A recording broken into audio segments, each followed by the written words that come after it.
ambil ya dalam flyer yang mungkin Bapak Ibu telah terima, ya, yaitu medical ethics, ya, pentingnya merawat diri sendiri dengan menghindari atau mencegah sindroma metabolik dalam masa pandemi COVID-19 ini.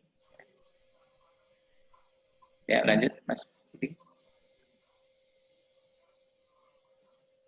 Ya, dalam suatu seminar ataupun kegiatan pendidikan kedokteran berkelanjutan, bahwa salah satu syarat untuk terakreditasi adalah harus menyampaikan kode etik kedokteran.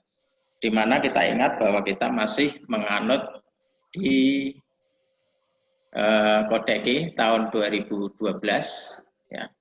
Di situ ada 21 pasal yang terdiri dari 4 sub, ya, 4 golongan, yaitu kewajiban secara umum itu ada 13 pasal, kewajiban terhadap pasien ada 4 pasal, kewajiban terhadap teman sejawat ada 2 pasal, dan kewajiban terhadap diri sendiri ada 2 pasal.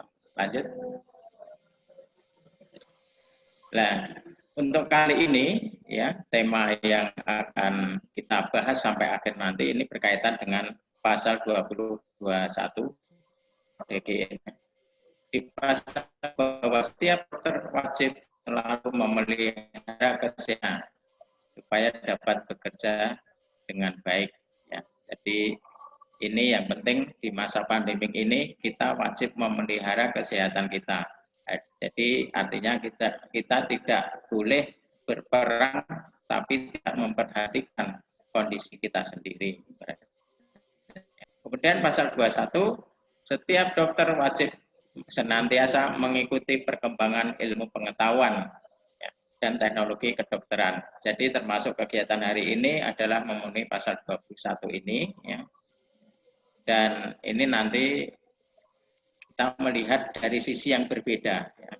Dalam masalah COVID ini mungkin kita sering bagaimana dalam menangani ini kita lebih banyak berbicara bagaimana mencegahnya, yaitu dengan 3M itu, ya, dengan protokol kesehatan, ya, dengan menutup mulut, hidung dengan masker, mencuci tangan, ya, menjauhi kerumunan dan lain sebagainya. Dan juga sering berbicara, ya, penanganan waktu di rumah sakit, ya, dengan pasang intubasi atau dan sebagainya. Nah, tapi di sini nanti kita akan lihat coba supaya, ya, kita misalkan sudah kena itu jangan sampai jatuh ke ARDS atau jatuh ke kondisi sitokin storm atau badai sitokin. Ya, lanjut.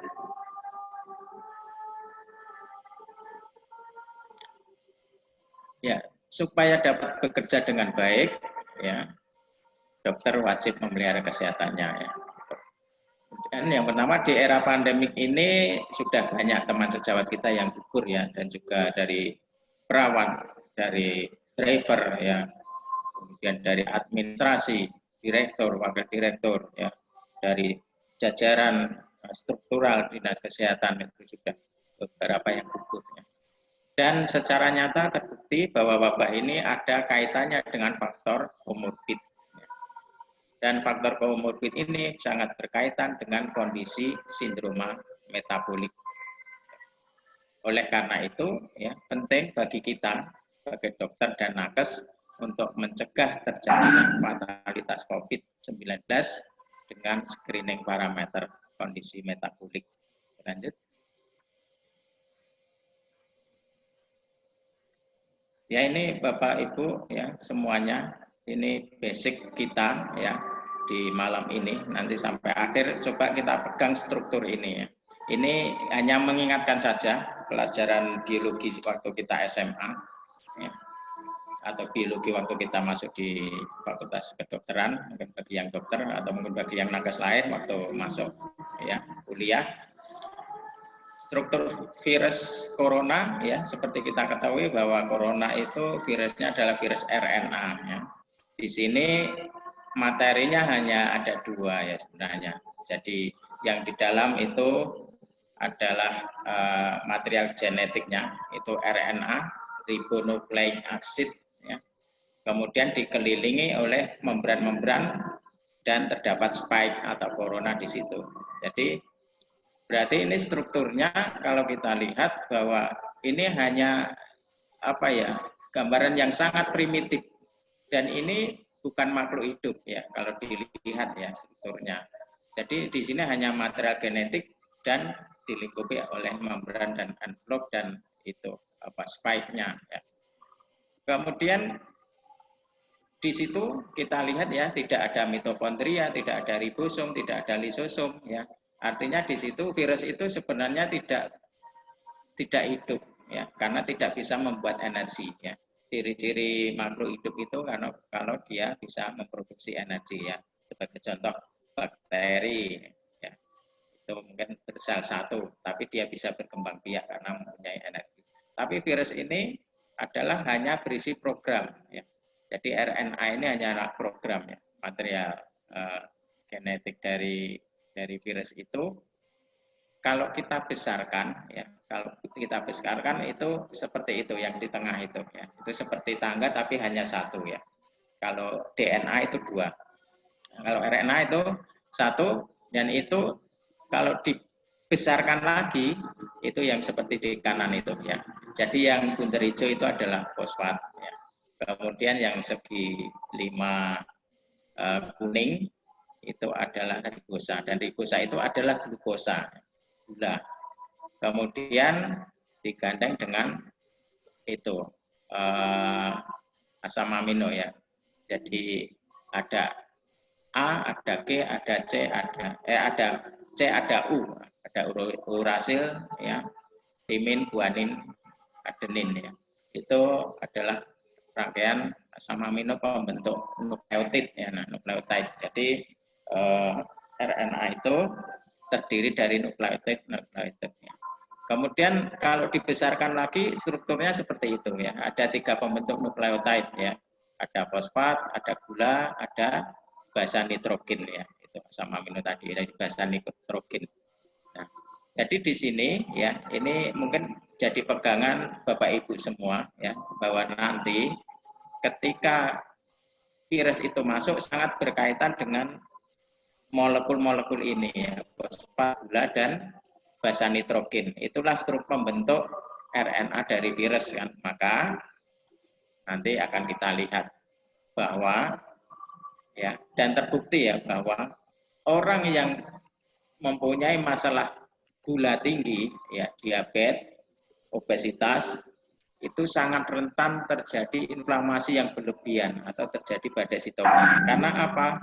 Karena ketika gulanya berlebih, ternyata gula ini sebagai bahan baku untuk membentuk nukleotid ya. Nukleotid ini akan dirangkai menjadi RNA. Dan RNA itu ya dengan dilingkupi dengan membran-membran dan spike itu terbentuklah virus. Nah, ini digandakan atau direplikasi di ribosom. Nah, maka di sini ada titik awal benang merahnya ya, benang merah ya, bahwa virus ini sangat suka dengan gula untuk proses replikasi dari virus itu. Virus itu. Jadi replikasi atau penggandaan virus itu membutuhkan bahan baku gula. Kalau nitrogen, bahan nitrogen itu dari asam amino itu juga diperlukan, itu dari protein. Tapi protein itu adalah esensial, wajib didatangkan dari luar. Tapi kalau gula ini ya itu tidak harus didatangkan dari luar. Karena apa? Dalam tubuh kita sendiri itu ada namanya gluconeogenesis ya, gitu. Maka di sini kuncinya adalah jangan sampai kita memberikan banyak gula pada tubuh kita ya, supaya replikasi virus ini bisa diminimalisir ya, supaya viral load-nya enggak terlalu tinggi. Lanjut Mas. Ya ini biologi yang kedua ya.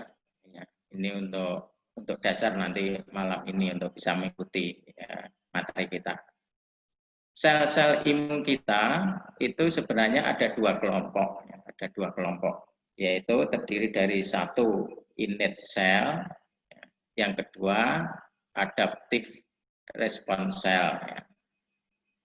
Jadi perbedaannya ya, innate cell itu adalah sel primitif atau sel darah putih yang primitif. Artinya ketika ada antigen masuk atau partikel masuk, maka ini bekerja duluan. Ya, bekerja duluan. Ibaratnya ini adalah prajurit garda depan, ya, garda depan atau mungkin apa ya, mungkin semacam tama ya seperti itu. Jadi sel innate ini akan pertama kali ya melawan virus itu dan membangunkan sel-sel yang lain dengan cara apa? Mengeluarkan sitokin yang proinflamasi ya. Itu. Jadi ini proses untuk membangunkan dari sel-sel yang lain. Nah, ketika mengeluarkan sitokin yang dalam jurnal literatur itu disebut interleukin 6 ya. Ini adalah sitokin yang proinflamasi, sehingga sitokin ini kalau dalam jumlah banyak ya dan tidak berhenti-berhenti, maka itu ada yang dinamakan badai sitokin atau sitokin storm, dan ini yang harus kita hindari, maksudnya tidak kita harapkan.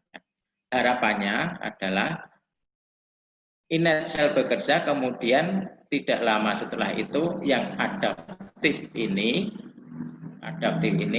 segera bekerja. Yang adaptif ini apa? Yaitu limfosit ya, limfosit T, limfosit B ya. Kalau yang innate tadi adalah neutrofil, basofil, ya, makrofag, itu yang innate cell ya. Maka dalam pemeriksaan awal gejala COVID kan dulu kita sering dengar NLR ya, neutrofil dan limfosit rasio, artinya neutrofil dibandingkan limfosit. Maka di sini secara logika kalau NLR-nya tinggi, kalau tinggi berarti kan neutrofilnya tinggi, berarti innate cell-nya tinggi. Nah, berarti itu nanti harus hati-hati, sangat waspada dan bahaya kalau tinggi sekali. Kalau limfositnya kecil ya, maka kan pembaginya itu jadi N bagi L itu tinggi ya. Tinggi itu, nah itu sangat berbahaya. Yang diharapkan adalah limfositnya besar, neutrofilnya kecil ya. NLR-nya kecil. Nah itu kita cenderung aman ya. NLR-nya. Jadi ini mungkin di puskesmas, di praktek mandiri, di klinik ini juga penting mungkin bagi yang curiga atau curiga dengan COVID, maka mungkin langkah awal kita periksa ini, bagaimana neutrofilnya atau sel innate-nya, bagaimana limfositnya. Ya. Yang bagus adalah ketika limfositnya tinggi, ya. Minimal 20% ya, itu. Ya, itu akan aman. Jadi ini ya cara kerjanya, pokoknya ketika ada virus masuk, kita harapkan limfosit ini yang tinggi. Ya. Limfosit ini yang tinggi, neutrofil ini kalau bisa rendah, sehingga perbandingannya antara neutrofil dan limfosit itu kurang 3,13. Lanjut, Mas.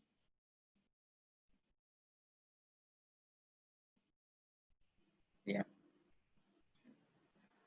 Ya, ini saya ambil dari slide-nya Mas Budi. Ya. Prajurit yang tadi saya katakan innate cell, itu di sini ada mast cell, basofil, neutrofil, eosinofil. Ya, ini garda depan dari pertahanan kita. Dan ini sifatnya non-spesifik ya, artinya apapun yang masuk dia akan bekerja duluan. Artinya dia akan rame-rame menyerang ya. Tapi efeknya itu dia akan mengeluarkan sitokin ya. Dan ini mengakibatkan ya itu badan panas, kemudian ada cairan dalam paru-parunya ya, kemudian lemes, badannya juga jadi nggak enak, nah, seperti itu. Nah, kemudian innate cell yang lain yaitu makrofag dan dendritik ini adalah yang istilahnya diistilahkan dengan Intel atau Hansip, dia yang mengenali antigen virus itu bentuknya seperti apa ya, kayak apa itu. Nah, itu nanti akan dilaporkan ke CD4, CD4 ya, CD4-nya ini adalah itu diibaratkan adalah komandonya dari sel pertahanan tubuh kita, CD4 ya. Jadi ini istilahnya apa ya? Jenderal besarnya kan seperti itu ya. Ya. Nah ini untuk penderita AIDS ini yang diserang kan CD4 ya, sehingga itu sampai sekarang kan susah disembuhkan ya untuk AIDS ini karena yang diserang langsung komandannya. Jadi itu tadi ya, innate cell yang dendritik ya dan makrofag itu melaporkan ke CD4 ya. Kemudian CD4 ini akan mengatur serangan lewat apa? CD8, CD8 ya. Ini yang di dalam sel. Kemudian yang di luar sel adalah B cell atau humoral cell, yaitu adalah antibodinya dan ini sifatnya adalah spesifik ya. Jadi hanya mengenali virus itu apa yang pernah masuk kemudian dikenali oleh sel memori dan ketika datang lagi itu langsung diserang oleh ini, sehingga bagi yang sudah divaksin atau mungkin sudah pernah masuk virus itu nanti dengan sangat mudah akan dikalahkan. Itu gambaran singkat. Ya lanjut. Ya kemudian screening awal mandiri bagi kita ya, bagi dokter nakes ya untuk mencegah fatalitas COVID-nya. Jadi fatalitas dari COVID itu kan sebenarnya adalah terjadinya badai sitokin ya. Badai sitokin yang lama, yaitu mungkin sampai 7 hari, 8 hari ya. Sehingga itu nanti timbul badai sitokin dan menyebabkan ARDS dan bisa meninggal. Atau mungkin juga terjadi penyumbatan pembuluh darah ya, akhirnya serangan jantung dan meninggal. Itu fatalitasnya. Maka harus kita screening mandiri. Apa yang kita screening yaitu parameter kondisi metabolik dan tadinya pemeriksaan darah lengkap, artinya hitung leukosit ini yang ada di puskesmas, di klinik itu bisa kita kerjakan sejak awal. Lanjut. Apa parameter kondisi sehat metabolik? Ya, jadi ini ada 6 ya di buku itu optimalisasi panduan norma metabolik itu ada 6. Yang pertama lingkar pinggang. Pria kurang dari 90, wanita kurang dari 80 ya. Jadi ini penting lingkar pinggang ya. Karena ini berkaitan dengan lemak visceral ya, lemak di bawah perutnya atau di jaringan adipus. Ketika lingkar pinggangnya lebih dari 90, itu berarti ada tumpukan lemak di dalam tubuhnya. Artinya berarti ada penumpukan trigliserid dalam tubuhnya. Berarti dalam tubuh itu terjadi proses anabolik atau pembentukan lemak di situ. Nah, pembentukan lemak terjadi karena asupan gula yang berlebih. Jadi dalam tubuh kita ketika gula darah kita di atas 125 mg/dl miligram per desiliter, maka oleh tubuh diotomatisasi supaya itu tetap normal ketika masih kondisi kompensasi ya, artinya berarti gula masih bisa dirubah menjadi trigliserid untuk disimpan di dalam tubuh ya. Maka ketika ada kelebihan gula maka akan disimpan di perut, paha, pipi, di jaringan adipus, ada adipus tisu ya di situ. Maka bisa kita lihat ya, kalau lingkar pinggangnya lebih dari 90, berarti itu kontrol gula atau asupan gulanya biasanya berlebih ya. Itu maka penting lingkar pinggang ini. Tekanan darah 130/80 ini juga sangat berkaitan ya, hipertensi itu sangat berpengaruh dengan adanya COVID, infeksi COVID ini. Maka diupayakan tensi itu di bawah 130/80. Kemudian HbA1c kurang dari 5,3 ya. Di literatur lain itu 5,7. Ini juga penting ya, karena HbA1c ini adalah hemoglobin yang terglikasi oleh glukosa. Artinya ketika ini tinggi, berarti kontrol gula kita jelek. Artinya kita telah membiarkan darah kita, tubuh kita itu dimasuki banyak gula. Maka ini dapat dilihat dari HbA1c. Maka Ini harus betul-betul kita kontrol supaya HbA1c-nya ini kurang dari 5,7 ya, atau 5,3. Kemudian yang keempat HDL. HDL itu kalau pria di atas 40, wanita di atas 50. Jadi HDL ini adalah kolesterol yang berdensitas tinggi ya. Dan ini dikatakan katanya itu kolesterol yang baik. Tapi memang benar. Jadi HDL yang rendah itu menunjukkan bahwa orang tersebut memiliki kontrol gula yang jelek atau membiarkan tubuhnya itu berada dalam kondisi anabolik, pembentukan trigliserid ya gitu. Itu sehingga terjadi LDL. LDL yang tinggi otomatis HDL-nya rendah. Tapi kalau tubuh kita dalam kondisi katabolik, artinya tidak membentuk lemak atau lemak banyak yang digunakan untuk kebutuhan energi, maka otomatis HDL ini akan meningkat. Nah, seperti itu. Jadi untuk meningkatkan HDL gampang. Ya, itu caranya makan rendah gula dan rajin berpuasa, maka otomatis nanti HDL akan meningkat.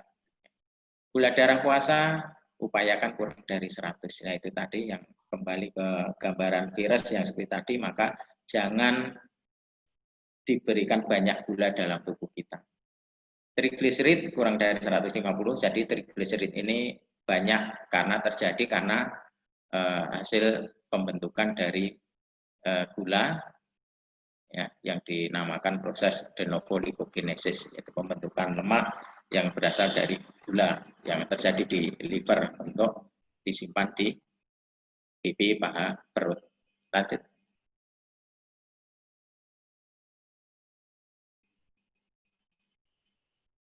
Ya, screening awal. Oke, Pak Iskandar, 5 menit deh. Oke. Waktu. Oke, 5 menit ya. Oke, screening awal ya. Tadi NLR ya. Upayakan kalau misalkan kita selaku dokter ya, nakes, batuk pilek, ada demam, segera cek hitung jenis. Kalau NLR-nya lebih dari 3 itu waspada ya. Waspada. Maka ini harus diperhatikan. ALC yaitu limfositnya. Jadi limfosit sudah kita ketahui ya, itu adaptive cell. Artinya kalau limfositnya tinggi itu bagus ya. Tapi kalau rendah yaitu bahaya. Kemudian kita lakukan tes rapid untuk screening awal. Lanjut. Nah, ini slide yang terakhir, yaitu kita harus melakukan sesuatu sehingga tubuh kita itu menjadi bad host, artinya menjadi host yang jelek buat virus ya. Maka upayanya ya seperti yang disampaikan Dr. Piprim dalam seminar kemarin dengan 5 lifestyle ya. Rajin puasa, olahraga, rendah karbo, kelola stres, tidur yang bagus ya. Maka otomatis dengan lifestyle ini akan memperbagus sistem imun, mengaktifkan autofagi ya. Autofagi ini pembersihan sampah-sampah tubuh dan ini aktif apabila kita berpuasa. Penemunya adalah Prof. Yoshinori Osumi dari Jepang. Tahun 2016 beliau mendapatkan hadiah Nobel karena menemukan autofagi ini. Jadi puasa ini sangat bermanfaat karena mengaktifkan autofagi. Nah, autofagi ini akan membersihkan virus-virus dalam tubuh, termasuk itu yang sampah-sampah tubuh. Kemudian hal itulah semua yang akan meningkatkan imunitas tubuh, mencegah replikasi virus, ya, kemudian mengurangi sekresi sitokin. Jadi sitokin itu komponennya itu terdiri dari glikoprotein. Kembali lagi unsurnya gula. Ya, maka itu dapat kita simpulkan bahwa gula ini sangat berperan sekali dalam fatalitas virus. Maka ketika kita sudah melakukan lifestyle itu, fatalitas virus akan turun dengan sendirinya. Lanjut. Ya, terima kasih. Itu yang bisa saya sampaikan. Ya, mudah-mudahan pengantar materi ini ya bisa bermanfaat dan mohon diikuti sampai akhir karena ini memang betul-betul yang mungkin belum banyak kita kenal ilmu tentang ini ya, kondisi metabolic syndrome ini. Sekian dari saya. Assalamualaikum warahmatullahi wabarakatuh.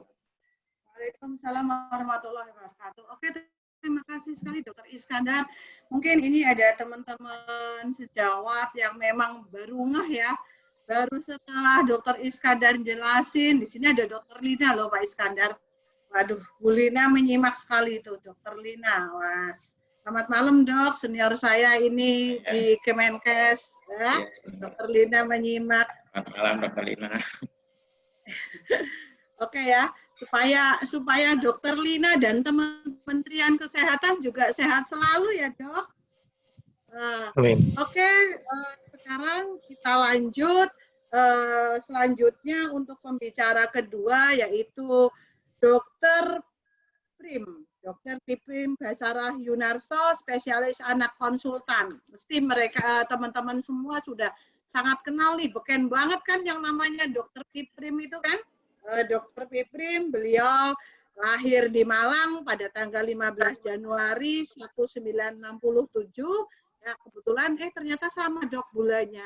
Dokter Kobal 26 Januari, saya 27 Januari, Dokter Piprim 50. Oke ya, Dokter Piprim saat ini bekerja di Divisi Kardiologi Departemen Ilmu Kesehatan Anak FKUI RSCM, PJT RSCM, Jalan Diponegoro 76 Jakarta ya.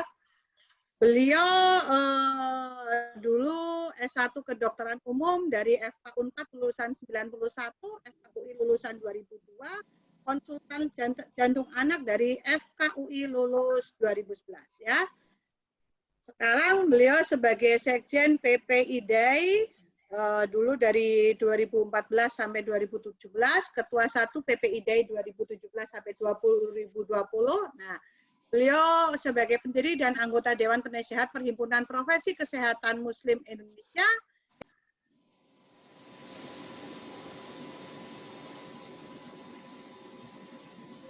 Mbak Janti, suaranya hilang, Mbak Janti. Mbak Janti, suaranya hilang. Halo, ya udah masih? Tadi ya. Keputus tadi. Ya, silakan. Oke. Ya. Dokter Piprim itu sudah punya cucu loh, tapi masih seperti ABG, ya kan? Kelihatannya tampang Dokter Piprim tuh awet sebagai ABG ya, Dok. Selamat malam, Dok. Ketemu lagi kita. Itu kan.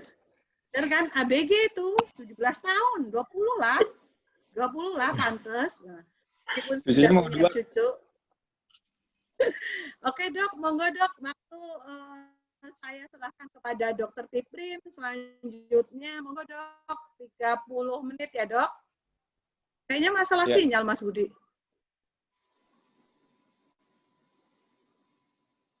Ya, bismillahirrahmanirrahim.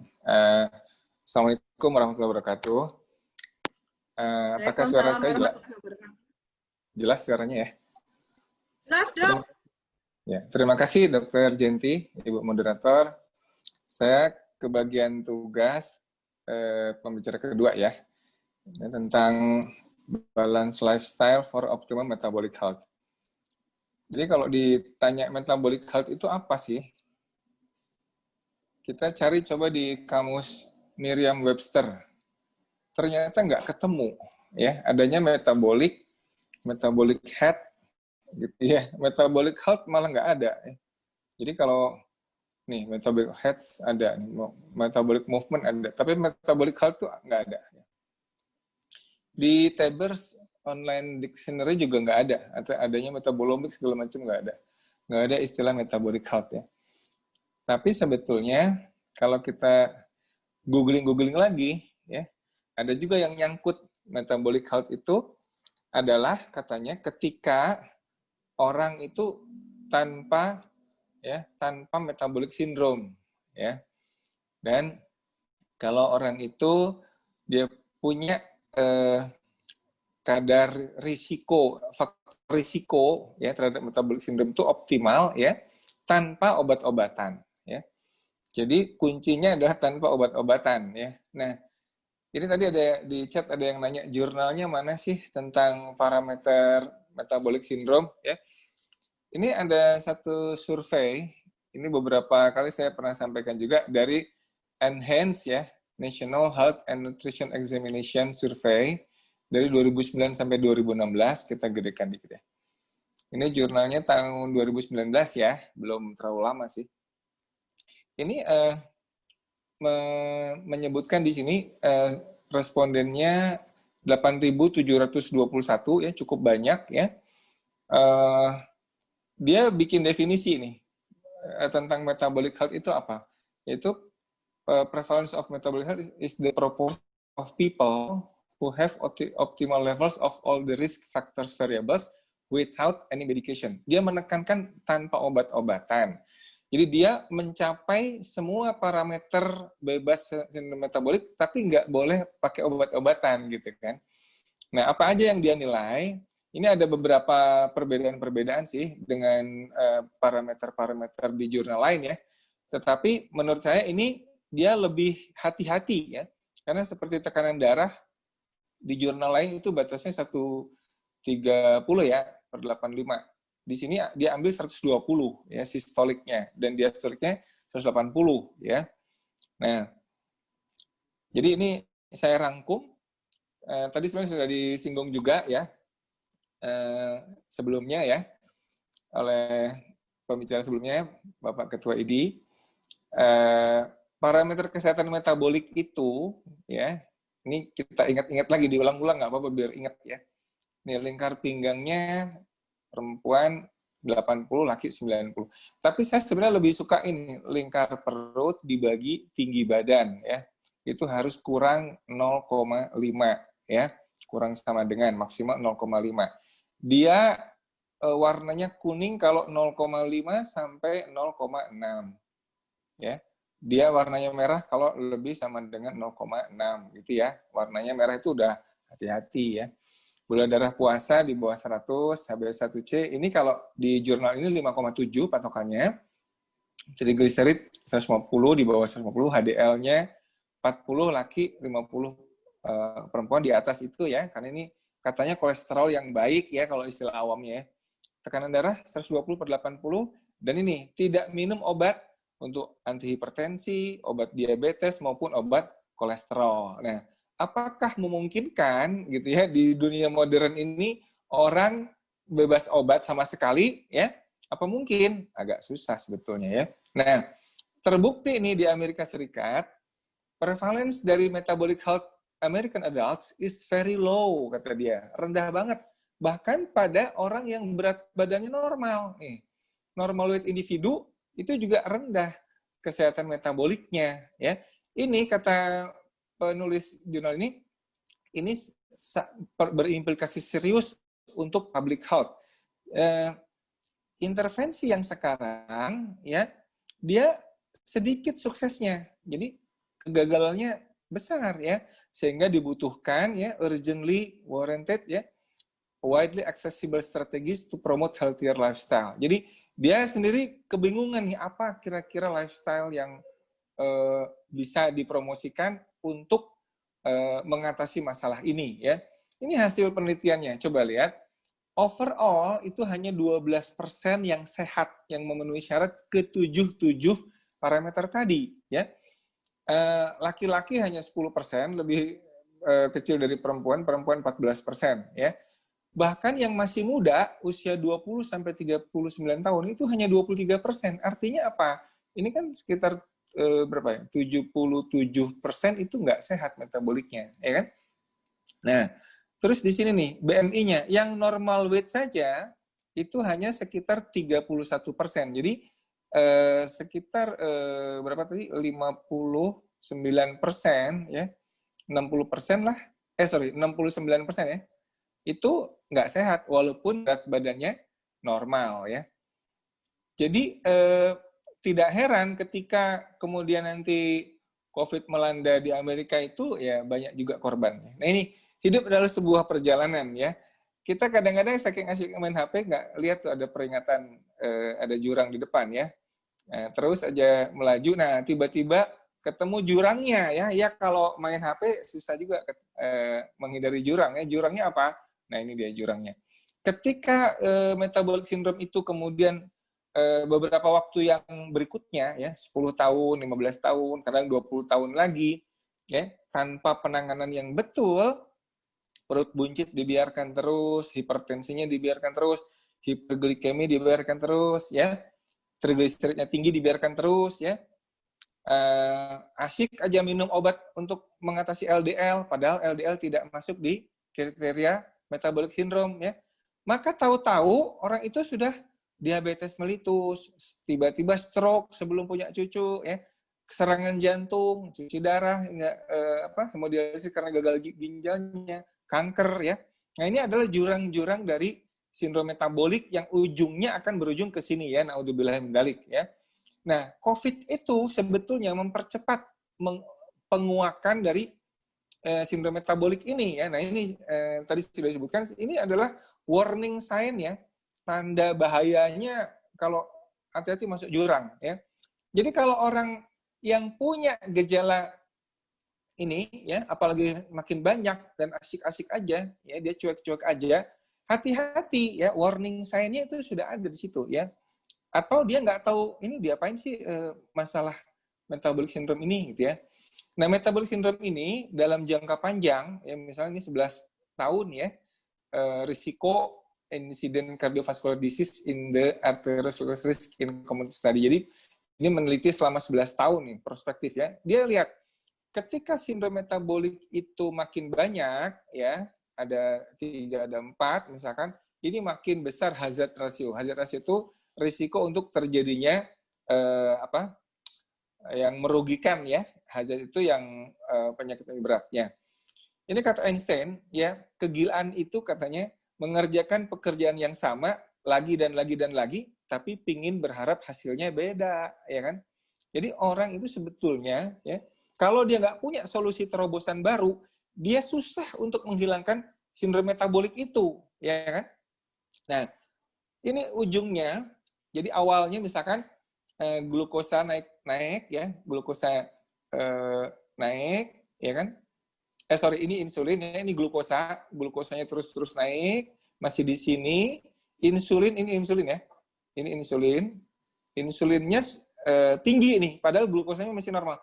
Tapi kemudian ketika si glukosanya terus naik dan insulin sudah capek, pankreasnya sudah capek, ya, maka inilah yang kemudian menjadi diabetes, ya.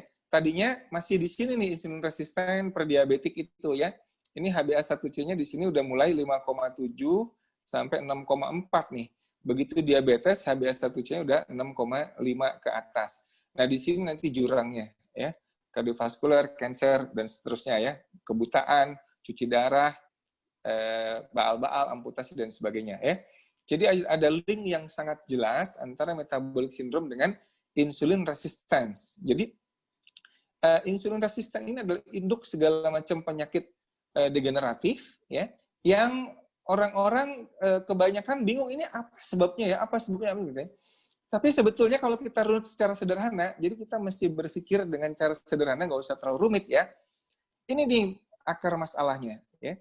Kebanyakan makan sugary food ya, dan sering ya, habit of eating sugary food dan refined carb, sehingga awal mulanya gula darah itu tinggi terus ya. Terus aja tinggi, turun, tinggi lagi. Insulinnya kemudian dikeluarkan untuk menurunkan gula darah. Nah, karena insulin itu terus-terusan keluar, gula darahnya terus-terusan, dosisnya tinggi, disebut insulin resisten. Kita tahu antibiotik resisten kenapa? Karena sering dikasih antibiotik, jadi resisten. Insulin resisten kenapa? Karena insulinnya dikeluarin terus, jadi insulin resisten. Begitu insulin resisten, ini kemudian gula darahnya makin tinggi, ya kan?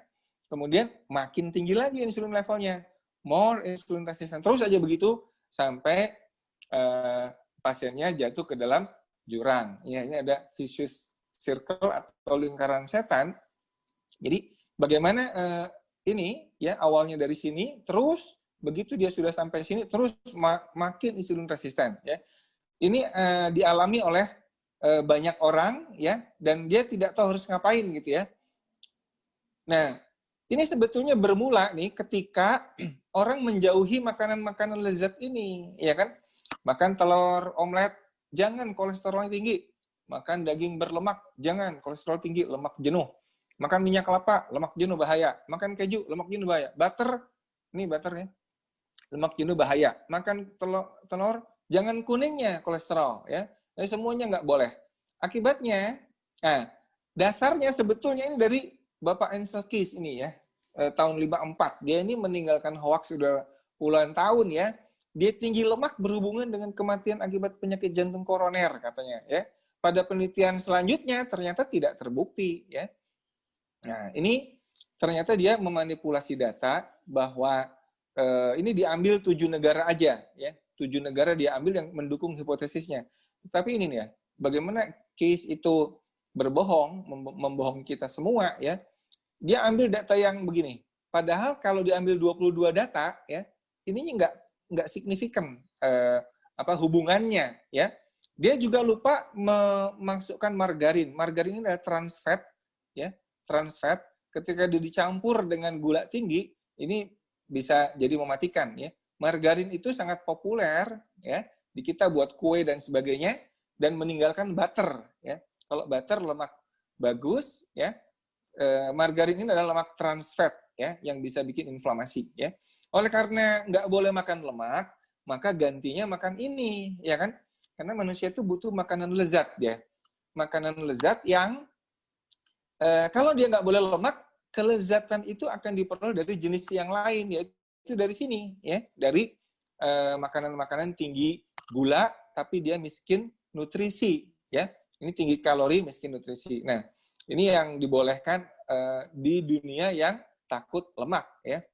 Nah, standar American Diet itu adalah suatu anjuran pola makan yang berdasarkan Departemen Agriculture Amerika ya tahun 70-an, 77 kalau tidak salah. Dan itu diadopsi seluruh dunia ya yang menyatakan bahwa manusia itu tidak boleh lapar karena otak butuh berpikir ya. Otak butuh berpikir, butuh gula katanya gitu. Jadi makannya harus sering ya. Breakfast jam 7, ada nanti snack jam 10, ada lunch, ada snack lagi, ada dinner lagi, nanti ada snack lagi. Karena dia takut lemak, maka otomatis makanannya akan tinggi karbohidrat, ya. Sehingga apa yang terjadi? Insulinnya meningkat. Nah, ini dia awal mula, ya, cilakanya manusia modern, ya. Nah, ini ada salah satu review bahwa ternyata anjuran guidelines diet Amerika itu bikin banyak masalah, ya. Ini lihat obesitas di remaja ya. Ini juga lebih dari 2/3 Amerika overweight ya. 4/10-nya obes ya. Lebih dari setengah prediabetik dan diabetik ya. Di sini ya. 7% dari tentara itu obes ya. Tentara kan padahal harusnya langsing ya. Ini malah obes ya. Dan nih di sini ada kritik terhadap guidance ini ya. Dan di kita anjuran diet ala Amerika ini memang masih menjadi standar kita ya. Jadi problemnya adalah ketidakseimbangan antara anabolisme dengan katabolisme. Insulin ini terus aja dirangsang keluar, glukagonnya nggak bisa keluar selama insulinnya ada ya. Itu mekanisme yang terjadi sesungguhnya. Karena ini terlalu anabolisme, ini adalah feeding and storing ya, maka terjadi yang namanya insulin resisten dan segala macam akibatnya tadi ya. Anabolis di sini ini yang dipengaruhi insulin adalah glikogenesis, protein sintesis ya, yang dipengaruhi oleh glukagon. Di sini ada lipolisis ya. Insulin bikin lipogenesis ya. Dan katabolisme di liver ini glucogenolisis, gluconeogenesis, lipolisis dan ketogenesis ya. Manusia modern itu kesini terus nih, ya kesini terus ya. Dia nggak pernah fasting and burning, ya, nggak pernah puasa dan nggak pernah membakar lemaknya dengan olahraga yang intensitasnya cukup, ya. Sehingga ini yang terjadi hiperinsulinemia, yang begitu terjadi insulin resisten, nanti terjadi segala macam akibat yang tadi sudah disampaikan, ya. Jadi Prof. Tim Noax itu bikin judul presentasi cukup menyengat ya. It is insulin resistant, stupid katanya gitu ya. Dia gemes dengan orang yang nggak ngerti bahwa problem masyarakat modern adalah sebetulnya insulin resisten karena tadi itu, karena pola makan yang sering bolak-balik makan, dan yang dimakan juga nutrisi yang tinggi karbohidratnya, ya. Nah, ini gejala klinisnya nih. Apakah kita mengidap ini, ya? Jadi cepat capek, ya, lapar melulu, ya, susah sekali berat badannya turun, craving ke sugar yang geragas gitu bahasa Jawanya. Habis makan malah capek, malah lemes, ya, ngantuk, ya. Sering nyeri-nyeri, pindah-pindah, perutnya buncit, ya. Kemudian ini trigliseridnya tinggi, ya. Kemudian tiroid hormonnya rendah, ya. Kalau pada perempuan PCOS, ya, ada jerawat, ada hirsutisme, rambut-rambutnya banyak tumbuh dan susah punya anak, ya. Kalau pada laki-laki sebetulnya ada nanti disfungsi ereksi, ya. Nah, masalahnya adalah ketika kemudian ada pandemi COVID, ya, ketemu dengan epidemi obesitas atau metabolic syndrome itu, when epidemic and pandemic itu dia bertemu, ya, itulah celakanya, ya. Jadi ketika orang-orang obes ini sudah mengalami disfungsi imun seperti tadi sudah dijelaskan, ya, maka mudah sekali terjadi hiperinflamasi sindrom atau cytokine storm-nya, ya. Kenapa? Karena orang-orang obes ini memang sudah punya masalah, ya. Ada hypercoagulability, inflamasinya juga tinggi di endotelnya, ya, di kidney, di heart disease-nya, pulmonary function-nya udah terbatas, ya. Ada cardiometabolic disease, ya. Dia hipertensi, dia diabetes. Kita tahu sindrom metabolik kan hipertensi, padahal hipertensi risikonya tinggi untuk infeksi COVID, ya. Di sini masalah-masalah seperti ini yang dihadapi bersama. Masalah obesitasnya belum selesai, udah timbul pandemi COVID, ya. Nah, ini nanti mungkin Dr. Kobal juga menjelaskan ini, ya, peningkatan obesitas nih. Sekarang 2016, ya. Sekarang mungkin lebih banyak lagi. 4 dari 10 adult itu obes, ya. 30%-nya peningkatan di atas 18 tahun, ya. Anak-anak juga 1 dari 6 anak itu obes, ya. Jadi ini luar biasa, obesitas ini sudah menjadi epidemi sendiri, ya. Nah, ini peningkatannya setelah kemudian direkomendasikan low fat diet. Jadi ketika kita salah sasaran, ya, low fat diet pasti ujungnya kan high carb, ya. Low fat high carb. Ini anak-anak apalagi nanti high carb plus high trans fat, ya kan? Trans fatnya juga tinggi, ya. Nah, ini Bapak polisi atau Bapak petugas imigrasi, ini saya nggak tahu, ya. Lihat, obesitasnya tuh cukup ekstrim, ya. Obesitasnya berat, ya. Nah, ini Bapak ini juga sama, ya, obesitas juga, ya. Nah, ini ada anekdot bilang ini, semua yang saya makan tuh low fat, ya, low fat. Bagaimana saya masih gemuk, ya? Padahal saya udah low fat loh makannya. Kok saya makan low fat, nggak makan lemak, kok gemuk gitu kan? Dia juga bingung nih, ya kan? Nah, obesitas juga mengenai kelompok sosial ekonomi rendah, ya. Anak-anak dari keluarga miskin cenderung lebih gemuk. Kenapa? Karena jajanan-jajanan yang cemilan-cemilan yang high carb itu, yang refined carb-nya tinggi, itu murah meriah, ya, harganya murah. Mohon maaf, ini ada bapak-bapak tukang ojek online, ya. Itu juga kita banyak lihat gemuk-gemuk, buncit-buncit perutnya. Minumannya kopi saset itu sambil duduk-duduk ngerokok dan minum minuman manis, ya. Cemilannya juga banyak mengandung karbohidrat karena murah, ya. Nah, body mass index ini berisiko untuk intubasi atau kematian pada infeksi SARS-CoV infeksi ini, ya. Jadi ini kita sudah tahu bahwa makin obes orang makin berat, ya. Nilai makin dia obes, ya, makin risiko untuk kematian tinggi, ya. Nah, ini masalahnya di sini nih. Masalah metabolik itu harus diselesaikan melalui perubahan metabolik, iya kan? Perubahan metabolik. Jadi kalau masalahnya ada di sini, anaboliknya banyak, maka penyelesaiannya kita harus banyak di sini, katabolik dulu gitu, ya. Jadi glukagon ini supaya bekerja dia hanya bisa bekerja kalau insulinnya ditekan rendah dalam jangka waktu yang cukup panjang, ya, untuk memberi kesempatan dia katabolik. Ya, katabolik itu fasting and burning, ya, ada lipolisisnya, ya. Nah, katabolik glukagon itu kerjanya lipolisis. Kasih kesempatan dia supaya lipolisis, ya, supaya ketogenesis, ya. Dengan cara apa? Menekan kadar insulin. Menekan kadar insulin itu bisa dengan cara puasa, bisa dengan cara mengurangi karbohidrat, ya.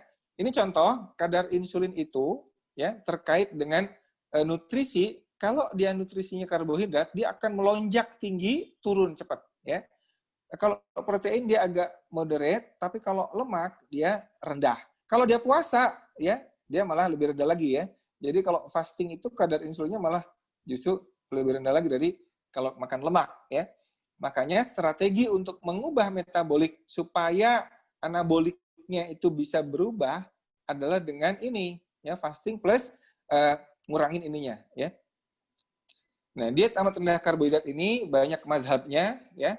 Banyak madhabnya, ada diet ketogenik, ya, ada yang low carb aja, ada yang DEBM, ada macam-macam, ya. Itu nggak usah jadi terlalu pusing, tetapi sebetulnya intinya adalah ingin memberi kesempatan insulin lebih rendah, ya. Ini penelitian low carb dibanding low fat, ya, pada obesitas berat, ya. Kita lihat ternyata yang low carb ini hanya dalam 6 bulan, ya. Ini nggak pakai puasan, ya.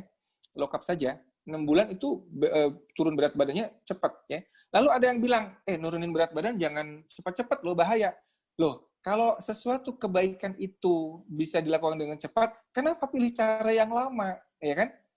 Kenapa harus lama? Kalau cepat itu baik, tempuh yang cepat itu, kan gitu, ya. Prinsipnya kalau kebaikan kan harus cepat. Nah, kalau dengan low carb ini bagus, kenapa tidak jadi alternatif? Apalagi masa pandemi seperti ini kita nggak tahu kapan, ya. Nah, efek pada sindrom metabolik kita sudah tahu tadi trigliserid, HDL, ya kan? Terus glukosa, HbA1c, berat badan, ya.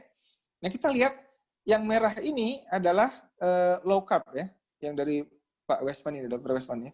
Ternyata efek pada TG-nya jauh melebihi pesaing-pesaingnya. Ini ada yang low fat nih, ada diet tinggi sereal, diet rendah indeks glikemik, ya. Ini diet sereal jauh kalah dibanding diet low carb ini, ya. TG-nya turun luar biasa, HDL-nya naik, ya. Ini HDL-nya naik, ya. LDL-nya dia naik sedikit, ya. Total kolesterolnya ya dia dibanding yang lain dia lebih, ya, turun juga sih, ya. Glukosanya paling turun, HbA1c-nya paling turun, berat badannya juga paling turun, ya. Jadi efek diet rendah karbohidrat pada sindrom metabolik, ya, ini positif efeknya, ya. Ini low carb yang merah, ini low fat. Ini perbandingan face to face, ya, apple to apple perbandingannya. Kita lihat yang merah ini, ya, terhadap total saturated fat di tubuh, yaitu TG ini, ya. TG-nya rendah, ya. Kemudian gula darahnya juga, ya. Yang small LDL nih, Jen. Small dense LDL-nya turun, ya. Turun jauh banget nih. Ya kan? ApoB-nya juga TG per HDL-nya turun jauh sekali, ya. TG per HDL ini parameter yang sangat penting untuk sindrom metabolik, ya. TG-nya aja juga turun, abdominal fat-nya turun jauh, body mass index-nya turun jauh. Jadi dari sisi ini, ya, ini jurnalnya ini, ya, tahun 2008, ya, diet rendah karbohidrat menang telak daripada diet rendah lemak, ya, pada sindrom metabolik, ya. Jadi ini juga penelitian lain bagaimana trigliserida ini sangat turun drastis sekali, ya. Sehingga para pelaku diet low carb biasanya kadar TG-nya justru lebih rendah daripada HDL-nya, ya. Nah, memperbaiki semua fitur sindrom metabolik gitu, ya. Padahal sindrom metabolik ini perbaikannya, ya, orang banyak pusing dengan pendekatan konvensional, kok nggak bagus-bagus nih, perut buncit saya nggak hilang-hilang. Ya jelas aja lo makan donat sih tiap pagi gitu, ya. Bagaimana mau hilang buncitnya, ya, misalnya. Nah, lingkar pinggangnya turun, hipertensinya membaik, hiperglikemia membaik, trigliseridnya turun, HDL-nya naik, ya kan, kolesterol baik.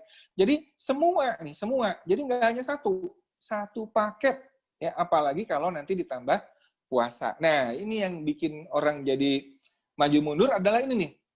nanti kamu kalau rendah karbo, ya, kalau diet ketogenik atau apa yang lain itu, nanti kolesterolnya naik loh, LDL-nya naik loh, ya, LDL-nya naik. Nah ini yang ada miskonsepsi kolesterol jahat. Sebetulnya, nah ini ada do not rely on kolesterol. 77% orang serangan jantung itu kolesterol normal, ya. 77% penderita serangan jantung kolesterol normal. Ini pada 136.900 pasien yang dirawat karena serangan jantung, ya, kadar kolesterolnya normal loh, 130. Artinya LDL normal pun bisa menjadi serangan jantung, ya kan? Jadi, nah kalau LDL tinggi bagaimana? LDL tinggi, nih sini. LDL-nya tinggi nih ya. Tapi kalau dia HDL-nya tinggi, nih, ini HDL-nya tinggi, di sini 85, di sini 25. Dia tetap aja risiko CHD-nya, ya, cardiovascular disease-nya, dia rendah. Ya. Tapi kalau LDL-nya tinggi dengan HDL rendah, di sini, dia tinggi risiko untuk serangan jantungnya. Ya. Ini Framingham study ini terkenal sekali ya. Jadi LDL itu tidak berdiri sendiri. LDL tinggi asal punya syarat. Nanti kita lihat. LDL itu bisa membentuk plak kalau dia telah dimodifikasi, dia teroksidasi. Ya, bagaimana? Nah ini. Jadi ternyata LDL itu ada dua jenis ya. Ada yang large buoyant, ada yang small dense LDL. Large buoyant ini seperti bola voli pantai, ya, besar dan melayang-layang kalau di air. Jadi kalau dimasukkan ke air, maka yang large buoyant ini nggak tenggelam, ya, dia akan ikut peredaran darah. Katakanlah ini darah ya, pembuluh darah ya. Tapi yang ini, yang bola golf ini, begitu dimasukkan ke air, dia tenggelam, dia akan nempel di dasar sungainya, di dasar pembuluh darahnya. Nah ini yang oksidasi, LDL teroksidasi. Ini kalau diperiksa di lab sama-sama LDL, ya kan? Oleh karena itu LDL yang tinggi, jangan panik dulu. Lihat TG-nya berapa, TG per HDL-nya berapa. Kalau TG per HDL-nya rendah, it's okay, ya, it's okay karena yang tinggi adalah LDL yang tipe ini. Tipe ini LDL baik-baik aja. Ya, ini yang nggak boleh tinggi, ya. Nah, ini dia. TG per HDL yang rendah, maka pattern-nya yang ini, ya, pattern A. Dia reduce development of atherosclerotic plaque. Jadi malah menurunkan pembentukan plaknya. Tapi kalau TG per HDL-nya tinggi, maka pattern B, ya, yang bola golf itu. Ini ingat bola golf dan bola voli pantai, ya. High TG per HDL ratio. Nah, TG per HDL ratio ini justru penting. Ini kalau nanti check up, ya, lihat rasio TG per HDL-nya berapa, ya. Normalnya itu di bawah 3, tapi paling bagus kalau sekitar 1 atau di bawah 1, ya kan? Itu protektifnya. Sekarang puasa. Jadi intermittent fasting ini juga bagus efeknya ke untuk aging dan disease, ya, baik pada binatang, ya, tikus, kera, dan juga pada manusia, ya. Ini jadi ada recovery, eating, sleeping, ya, ada intermittent fasting plus exercise nih. Ini metabolic switching. Jadi antara periode recovery, refill, ya, makan, tidur yang cukup, dan ada periode puasa dan exercise. Ini akan membuat tubuh itu fleksibel metabolismenya, ya. Yang diusulkan adalah ini, ya, diusulkan adalah 6 jam. Ini usul di jurnal ini 18/6, ya. Jadi kira-kira nih itu mulai jam 14 sampai 20 kira-kira begitu, ya. Walaupun yang banyak dikerjakan orang itu 16/8, ya. Jadi makan jam 12 sampai jam 20 kira-kira gitu, ya. Di luar itu dia puasa kecuali cairan. Ya, kalau orang muslim mungkin bisa saum sunnah, sahurnya air putih. Itu bisa puasanya 20 jaman, ya, 21 20. Nah, jadi balance lifestyle, berbagai bukti sudah menyebutkan bahwa healthy eating, rest and sleep yang cukup, yang berimbang dengan exercise dan fasting, ya, ini adalah salah satu opsi untuk mereverse kesehatan manusia modern supaya bebas dari metabolic syndrome yang pada saat pandemi COVID ini sangat fatal akibatnya, ya. Jadi kalau pada presentasi yang minggu lalu saya presentasi tentang pada saat sakit orang itu harus puasa dan istirahat, pada saat sehat, ya, orang itu puasa dan exercise yang paling bagus ya. Namanya fasted exercise. Fasted exercise ya. Pagi-pagi sebelum makan dia olahraga ya. Ini paling bagus, paling ideal ya. Nanti siang pas jamnya makan dia healthy eating ya, dan kemudian malam tidur awal waktu, bangun jam 3 untuk sholat tahajud gitu ya. Jadi intermittent fasting kira-kira seperti ini. Nah, ini saya yang dulu ya. Ini tadi bukti-bukti ilmiahnya udah, sekarang pengalaman pribadi. Dulu saya 95, 173, BMI-nya 31 ya. Kemudian setelah menjalani low carb dan fasting ya, BMI-nya menjadi turun ya. Dan stabil di situ-situ aja ya. Nah ini, apakah Anda keracunan nih kalau makannya begini? Ya kan? Makan ayam, makan telur, brokoli, keju. Ini apa kita bakal keracunan? Ya kan? Nah ini kita bisa sepedaan ya. Ini saya, tapi ini yang terakhir saya ingin tutup. Nih, saya itu nggak bicara ngasal dan saya ngecek sendiri hasil lab saya. Dok, Karena saya juga takut. lagi ya, Dok? Ini slide terakhir. Oke. Saya takut masuk jurang ya. Saya takut masuk jurang yang tadi itu. Sehingga saya mesti pastikan gaya hidup saya ini aman apa enggak, ya kan? Makanya saya cek di sini nih. Small dense LDL saya bagus nggak? Bagus, ya kan? Ini bulan apa nih? 2018. Ini yang terakhir. Ini saya belum cek lagi nih. Ini trigliserid saya berapa nih? Trigliserid saya tadinya 111, 71, 58, 45, 50 ya, 50. HDL-nya berapa? HDL yang baik 65. Jadi TG per HDL saya 50 per 65, kira-kira gitu ya. LED nih, LED tanda peradangan ya, rendah. Ini HSCRP, ini juga tanda peradangan. Tadinya 1,2, 0,2, 0,11 ya, rendah. Ya. Apalagi? Ginjalnya rusak apa enggak? Ternyata oke-oke aja nih kreatininnya. Ya. Ya seperti itu. Gula darah, puasa ya, segini ya. Oke-oke aja. Fungsi hati nih, hati kamu bahaya nih kalau keto ya. Kalau low carb bahaya nih. Tadinya ini perlemakan hati nih tinggi ya, GT-GPT. Berikutnya turun, sekarang cuma 18 sama 16. Jadi yang perlemakan hati itulah yang sini, perlemakan hati. Ketika saya makan gula banyak, begitu diganti pola makan, SGLT-SGPT-nya turun sangat signifikan. Jadi itu mungkin pengalaman sekaligus beberapa evidence tentang gaya hidup ya yang balance. Mudah-mudahan kita semua dijaga kesehatannya oleh Allah SWT di masa pandemi ini, dan pada saat sehat monggo silakan berubah gaya hidup menjadi balance lifestyle atau gaya hidup seimbang ya. Jangan melulu terobsesi